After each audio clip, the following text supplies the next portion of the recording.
Yes. And I'm off.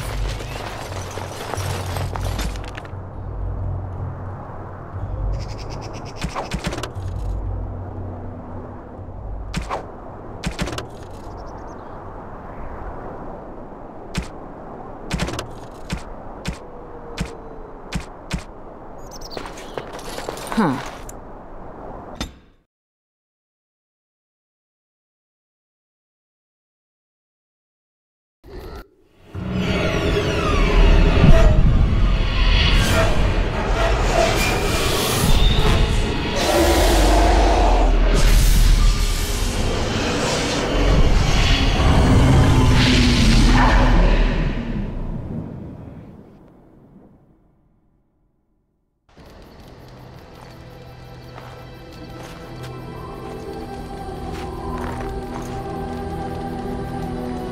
Bad dreams, huh? It's just that you were shouting in your sleep, loud, and not in a good, this is private way either. You see, part of being a Grey Warden is being able to hear the Darkspawn. That's what your dream was, hearing them. The Archdemon, it talks to the Horde, and we feel it just as they do. That's why we know this is really a blight.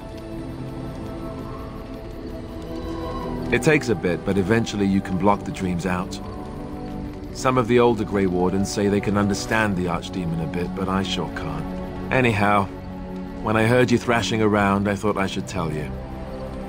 It was scary at first for me too.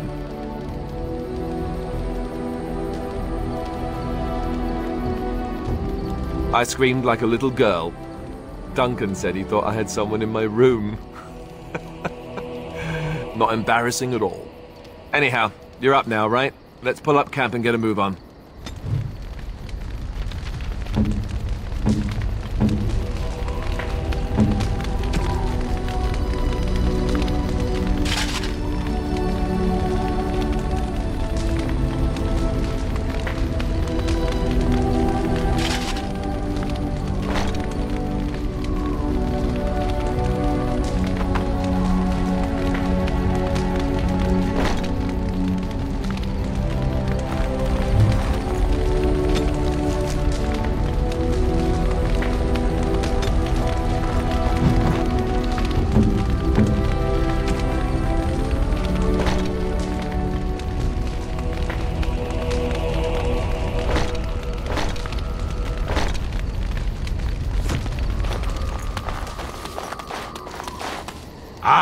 Good to see you, my timely rescuer. Bodon Fennec, at your service once again. I saw your camp and thought to myself, what safer place to rest for the evening than in the camp of a Grey Warden? I'm perfectly willing to offer you a fine discount for the inconvenience of our presence. How does that sound? Good? Yes? Anything, everything, but all of the finest quality. No cheap trinkets here. And my boy Sandal happens to be a bit of a hand with enchantments. Oh, yes. Sadly, it also makes us a target for bandits and the like. If there were spare hands to hire as guards, I would have done so long ago.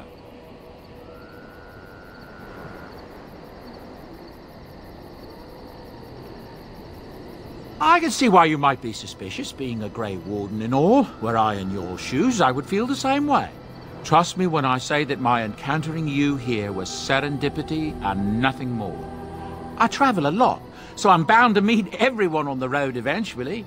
If you prefer, I'll take my boy and be on my way. But regretfully, you're the safest spot on this road, without a doubt. Wonderful. Thank the kind lady, won't you, boy? Thank you, kind lady. We won't be a bother to you and your companions, I assure you. If you should need enchantments, simply talk to my boy. Otherwise, come speak with me.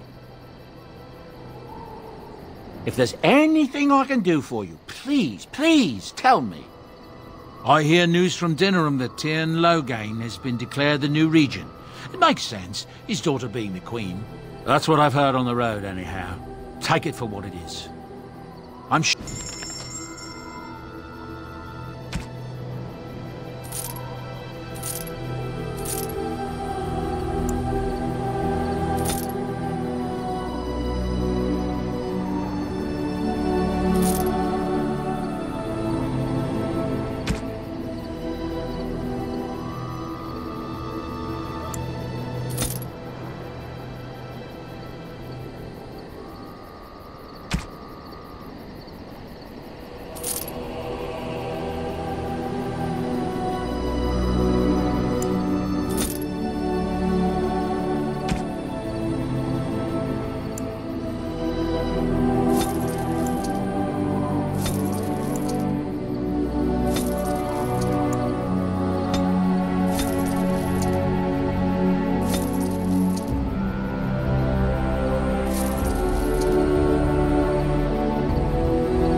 your friends are... I'm...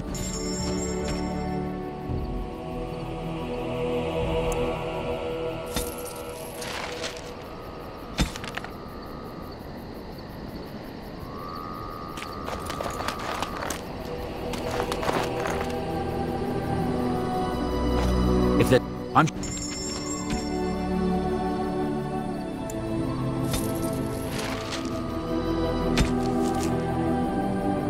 Hello.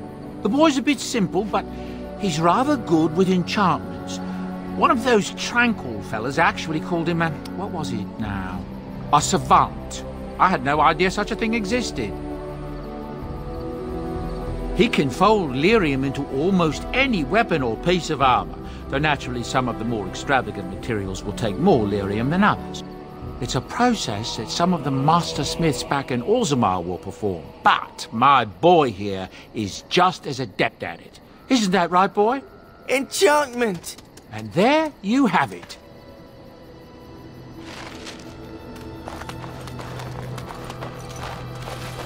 You're a hard woman to find. Where are my manners? The name is Levy Dryden. Did Duncan ever mention me? Levy of the coins? Levy the trader?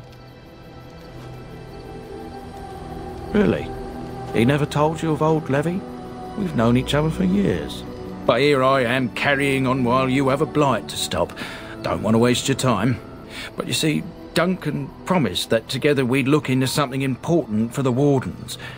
And for me. But poor Duncan's... well, no more. A tragedy it is, at that. But I know he would want his work carried on. His pledge fulfilled. It's a bit of a tale, that is. But I'm the one who brought the Grey Wardens back to Ferelden. Well, I was one of the ones. There were a lot of us. Maker's breath, I'm a bit nervous. Honoured to be here, really. After King Marek freed us from the Orlesians, the Grey Wardens begged the King's permission to come into Ferelden, some sort of internal business. Me and a mess of other Warden sympathisers spoke on behalf of your order. Tan Loghain was very much against letting Orlesian Wardens in the kingdom. But Marek, Andraste, bless him, was a fair-minded monarch and he let them in. So that's why I was there when the Wardens and their leader Genevieve presented herself to the King. The first Wardens in Ferelden in over a century. Proudest day of my life, that was. Duncan was a bit of a scamp back then. We were of an age and struck up a friendship. The King himself went with the Wardens on their mysterious business. When he returned, he rescinded King Ardland's decree, and the Wardens came back to Ferelden for good.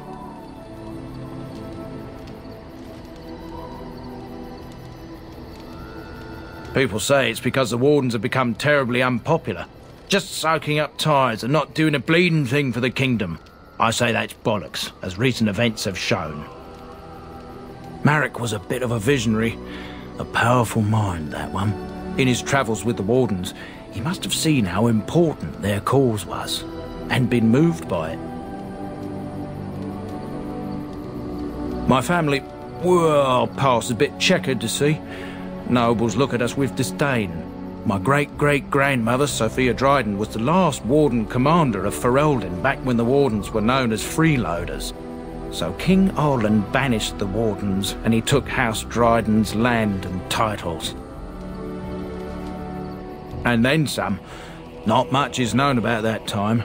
After King Ardland died, there was a civil war, loads worse than this one, and our family was on the run, hunted by enemies, with nary a friend in the world. But Drydens are tough. We rebuilt, became merchants, and we never lost our pride.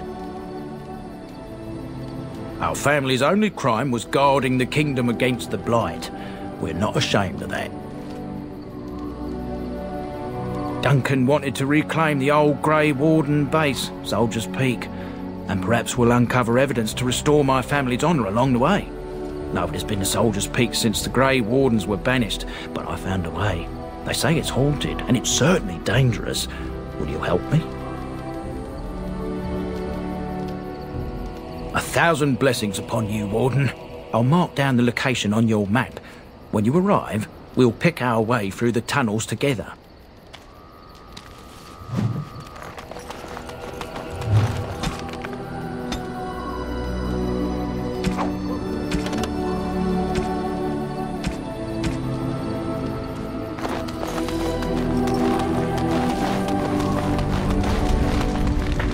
What do you wish of me? If you must.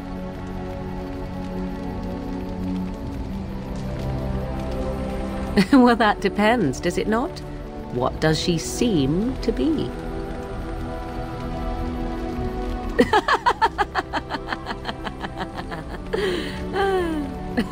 Oh, she is certainly old. Have no mistake of that. Tell me, how much do you know of the tale? The one that the chastened still tell of my mother, to frighten them into obedience.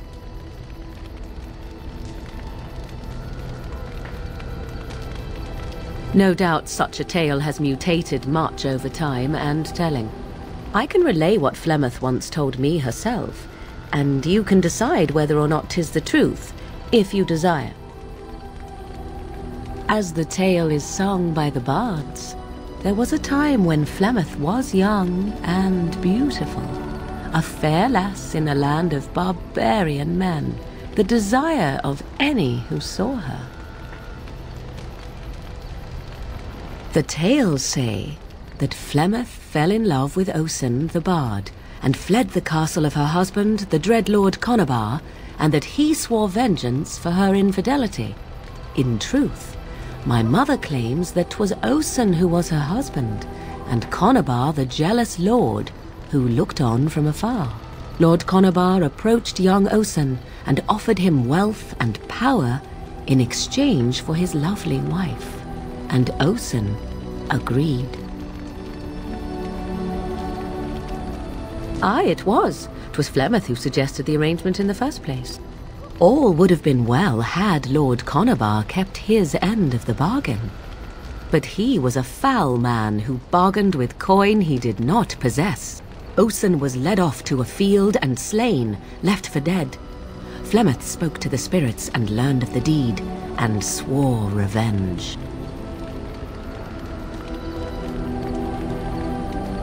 That was not the point. Conabar had no honor, so she would not have him.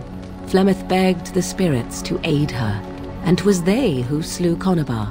The demon the legend tells of came later. Lord Conabar's allies chased Flemeth, you see, chased her to the wilds, and there she hid. There she found the demon, and he made her strong. The legends all speak of the great hero Cormac, he who defeated Flemeth and her great army when she invaded the lowlands centuries later. All lies. The truth of the matter is that there was never an invasion. As Flemeth tells it, the Chastened never raised an army under her banner, and she never fought with any warrior named Cormac. Cormac led a brutal civil war against his own people, and later claimed it was to vanquish evil that had taken root amongst the lords. Thus, he was hailed a hero. Flemeth was only attached to the legend much later. Perhaps 'twas due to the great war with the Chastened that eventually came, but Mother claims not to know how it began.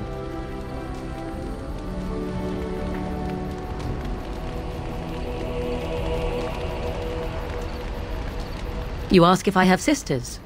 I have asked of this myself. The stories tell of many witches of the wilds after all, not just the one, and these tales existed long before I did.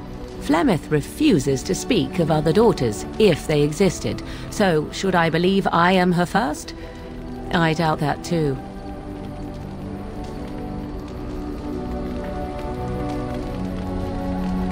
The demon within her has transformed her into something else. An abomination, perhaps some would say. I know not. I only know my mother is clever, and she is part of the wilds as it is part of her. But she is no immortal. She bleeds. A blade in her heart would kill her like any other, were it lucky enough to find her. I do not believe everything that Flemeth claims. Oft it seems her bitterness has colored her memories. But on the whole, yes, I believe this tale, if not all. Flemeth tells it with far more embellishment than I, but you are welcome. Dare I ask of your own mother? Few are abominations of legend, 'tis true, but I find myself curious nevertheless. Ah, then you have my sympathies for what it is worth. Which is very little, I am certain. It matters not. Let us move on.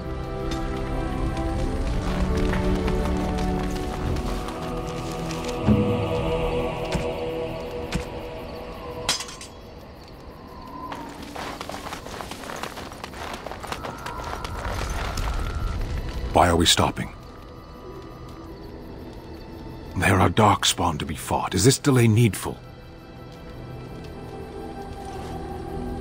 What a strange language you speak. You say hurry, where I would say duty.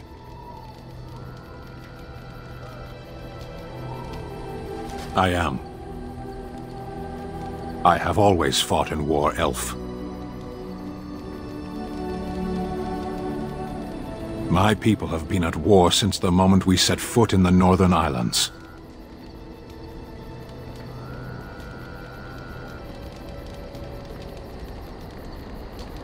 We do now. Somewhere else. Generally, I do not see how this matters. Seheron and Parvolan are distant. Ferelden and the Darkspawn are immediate. You are concerned. No need. I am fit enough to fight. No.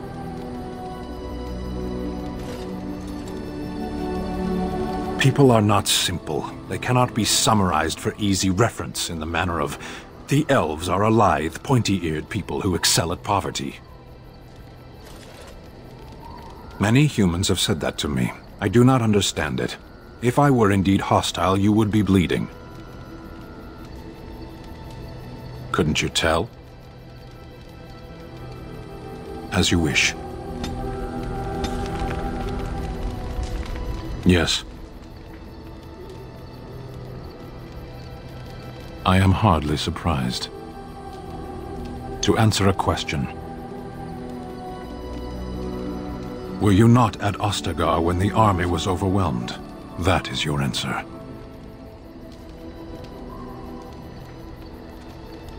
Why do you? Exactly. You don't ask, nor do I. The Arashok sends me and I go. A portion of it. Why do you? Exactly. You don't ask, nor do I. The Arashok sends me and I go. Parshera, was there anything else? Sitting, as you observed. Your grasp of the obvious is remarkable.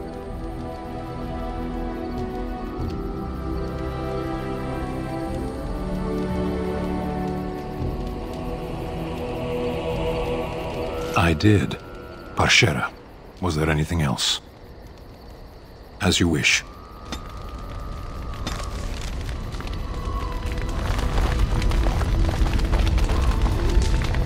What do you need? You don't have to do that. I know you didn't know him as long as I did. I should have handled it better. Duncan warned me right from the beginning that this could happen. Any of us could die in battle. I shouldn't have lost it, not when so much is riding on us, not with the Blight and everything. I'm sorry. I'd like to have a proper funeral for him. Maybe once this is all done, if we're still alive. I don't think he had any family to speak of. I don't know. I have no idea what the Grey Wardens do for them when they fall in battle. The Dalish don't practice cremation, do they? How do your people honor your dead?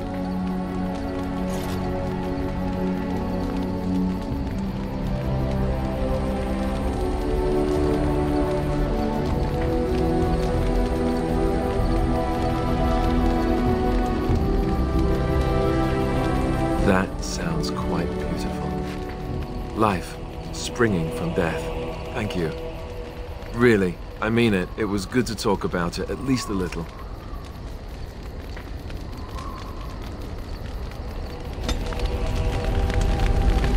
What do you need? Ask away. Oh, did I say that? I meant that dogs raised me. Giant slobbering dogs from the Anderfels. A whole pack of them, in fact.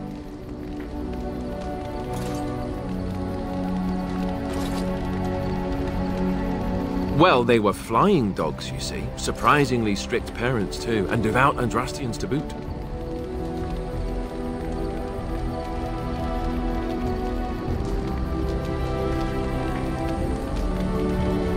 Or did I dream all of that? Funny the dreams you'll have when you sleep on the cold, hard ground, isn't it? Are you having strange dreams?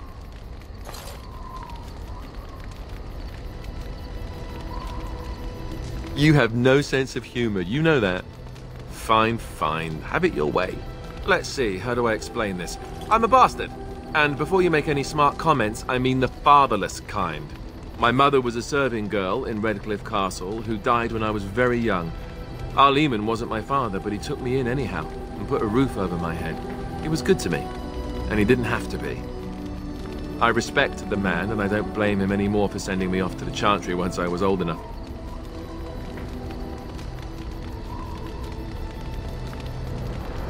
Our Lehman eventually married a young woman from Orlais, which caused all sorts of problems between him and the king because it was so soon after the war. But he loved her. Anyhow, then you, Arlessa, resented the rumors which pegged me as his bastard. They weren't true, but of course they existed. The Arl didn't care, but she did. So off I was packed to the nearest monastery at age 10, just as well. The Arlessa made sure the castle wasn't a home to me by that point. She despised me.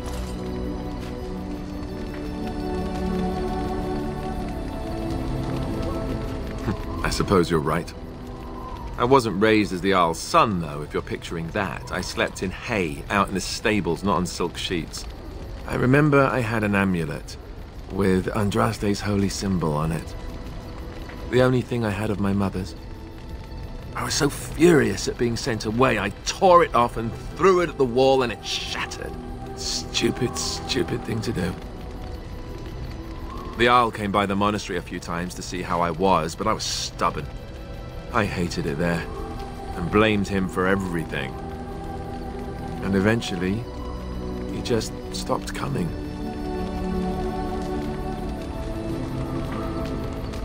I think so, yes.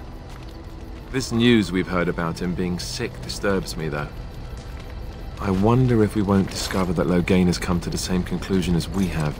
Anyway, that's really all there is to the story.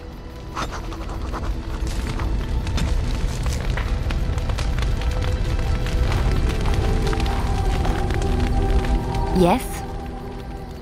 Well, here I am. I knew this would come up sooner or later. I don't know how to explain, but I had a dream. In it, there was an impenetrable darkness. It was so dense, so real. And there was a noise, a terrible, ungodly noise. I stood on a peak and watched as the darkness consumed everything. And when the storm swallowed the last of the sun's light, I fell, and the darkness drew me in.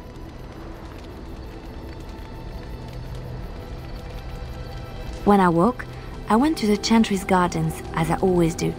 But that day, the rosebush in the corner had flowered. Everyone knew that bush was dead. It was grey and twisted and gnarled, the ugliest thing you ever saw. But there it was, a single beautiful rose.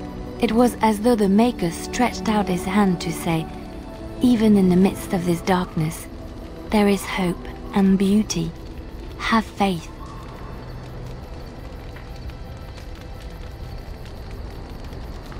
In my dream, I fell, or maybe I jumped. I'd do anything to stop the blight. I know that we can do it.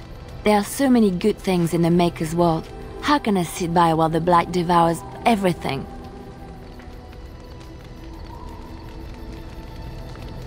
That is why you're a Grey Warden. Come, there's a blight to stop.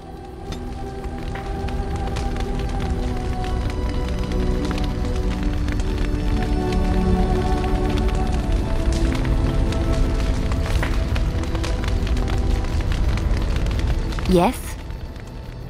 Well, here I am. Quiet. It was a life suited for contemplation. In the cloister, away from the fuss and the flurry of the cities, I found peace. And in that stillness, I could hear the Maker. But it was not perfect. Some of my chantry fellows were condescending. That is the nature of religious folk, I suppose. When I talked about my beliefs, that the Maker reveals himself in the beauty of his world, they treated me with disdain. They want to believe that he's gone, so that when he turns his gaze on them, it means they are special, chosen.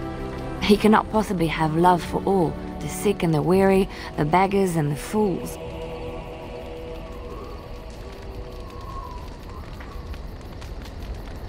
Thank you. Maybe I am wrong.